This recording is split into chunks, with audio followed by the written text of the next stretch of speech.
दिघा विभागाचे लाडके नेता अन्नू आंग्रे यांच्या वतीने दिघा विभागात ठाणे जिल्ह्याचे लोकप्रिय खासदार नरेश म्हस्के यांच्या उपस्थितीत हळदी कुंकू बक्षीस वितरण सोहळा व शिवसेना उपनेते विजय चौगुले यांच्या वाढदिवसानिमित्त दिघा विभागासाठी रुग्णवाहिका लोकार्पण सोहळा आयोजित करण्यात आला होता। यावेळी खासदार नरेश म्हस्के यांच्या समवेत शिवसेना उपनेते तथा विरोधी पक्षनेते विजय चौगुले यांची मुख्य उपस्थिती होती। यावेळी महिलांसाठी विशेष कार्यक्रम देखील आयोजित करण्यात आला होता।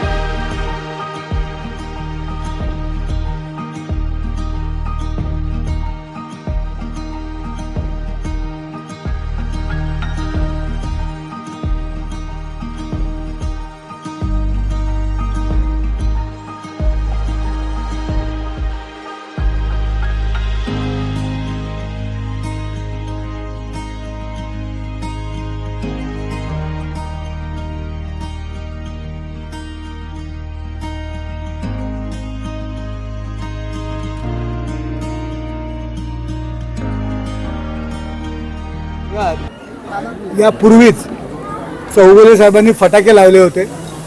विजयाच्या दिवशी मला येता आलं नाही, म्हणून आज तो फटाक्यांचा आवाज ऐकण्याकरता मी या ठिकाणी आलेलो आहे।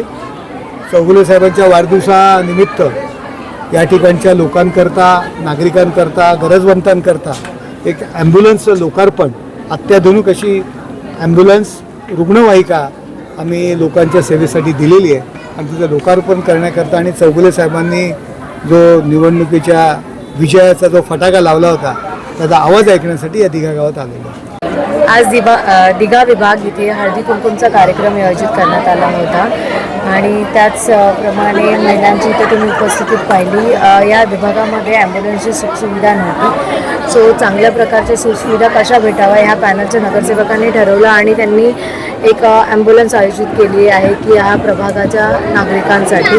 देव करो त्याची कधी त्यांना आवश्यकता पडू नये, पण कधी त्यात काही पडली तर आपण चांगल्या पद्धतीतले ॲम्ब्युलन्स त्यांना अवेलेबल करून त्याच पद्धतीने ह्या पॅनलमध्ये हळदी कुंकूचाही कार्यक्रम ठेवलेला आहे। बायकांचा सपोर्ट वगैरे चांगला आहे। सगळेजण न घाबरता दिघ्यामधल्या रहिवाशांनी आज आम्हाला नगरसेवकांना जे प्रेम दाखवलं आहे ते खरंच खूप छान प्रेम दाखवलं आहे त्यांनी। ठिकाणी दिघा बिंदू माधवनगर या प्रभागामध्ये हळदी कुंकू समारंभ झालेला आहे। त्यामध्ये महिलांची उपस्थिती मोठ्या प्रमाणात आली। त्यांचा प्रतिसाद न घाबरता आज या ठिकाणी इथे आलेले त्यांचे खरंच आभार व्यक्त करते। आणि विजयजी चौगुले साहेब यांच्या वाढदिवसानिमित्ताने आज इथे ॲम्ब्युलन्सचं उद्घाटन करण्यात आलेलं आहे, तर खरंच त्यांचंही मी मनापासून आभार मानते। असंच आम्ही पुढे अनेक उपक्रम राबवण्यात येतील आणि अजून काही नवनवीन सुरुवात होईल आमच्या।